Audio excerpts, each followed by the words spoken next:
तो आज हम शुरू करते हैं हिंदी भाषा का उद्भव और विकास। माँ सरस्वती को नमन करते हुए मैं हिंदी भाषा का उद्भव और विकास आपको पढ़ा रही हूँ और ये इससे बाहर एक भी क्वेश्चन नहीं आएगा। आप इसको ध्यानपूर्वक से अच्छी तरह से पढ़ोगे और इतना ही याद कर लोगे तो काफ़ी है। अभी जो सेट का पेपर हुआ था इसी में से एक क्वेश्चन अभी आ गया था। हिंदी भाषा की व्युत्पत्ति। हिंदी शब्द मूलतः फारसी भाषा का शब्द है। फारसी लोग जब भारत में आए तो सर्वप्रथम वे सिंधु नदी के किनारे पर पहुँचे।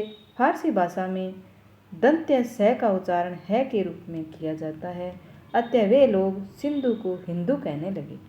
इसके बाद इस शब्द की महाप्राण ध्वनि ध अलप प्राण ध्वनि द में परिवर्तित होकर यह शब्द हिंदू हो गया।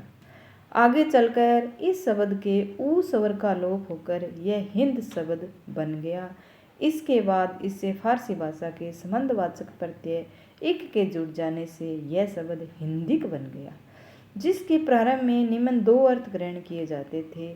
नंबर 1 है हिंद देश के लिए हिंद देश का निवासी या हिंद देश की भाषा।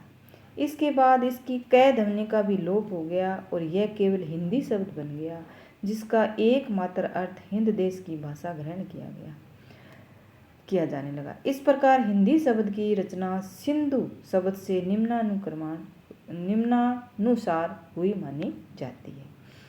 वैदिक संस्कृत भाषा का काल देखो 1500 ईस्वी पूर्व से 1000 ईस्वी पूर्व तक वैदिक संस्कृत भाषा का काल था। लौकिक संस्कृत भाषा का काल 1000 ईस्वी पूर्व से 500 ईस्वी पूर्व तक था। प्रथम प्राकृत संस्कृत भाषा काल या पाली भाषा काल 500 ईस्वी से 0 ईस्वी पूर्व था। द्वितीय भाषा काल शुद्ध प्राकृत 0 से 500 ईस्वी तक। अपभ्रंश भाषा काल 500 ईस्वी से 1000 ईस्वी तक। आधुनिक आर्य भाषा काल या खड़ी बोली हिंदी काल 1000 ईस्वी से अब तक।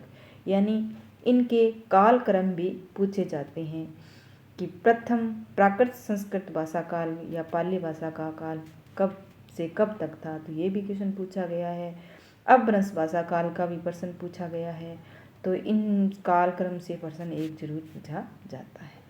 अब नोट, अपभ्रंश भाषा से जब हिंदी भाषा का विकास हुआ तो प्रारंभ में अपभ्रंश मिश्रित हिंदी का प्रयोग किया था। इस मिश्रित भाषा को अवहट के नाम से पुकारा जाता है। आचार्य रामचंद्र शुक्ल ने अवहट को प्राकृत भाषा हिंदी कहा, तो डॉक्टर चंद्रधर शर्मा गुलेरी ने इसे पुरानी हिंदी कहा और विद्यापति ने इसे देसिल बनिया कहा अवहट को।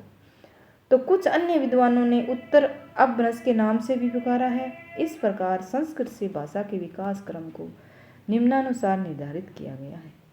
संस्कृत, इसका सर्वप्रथम सभी भाषाओं के जननी संस्कृत मानी जाती है, फिर पाली से प्राकृत, प्राकृत से अपभ्रंश, अपभ्रंश से अवहट, अवहट से हिंदी, खड़ी बोली का विकास।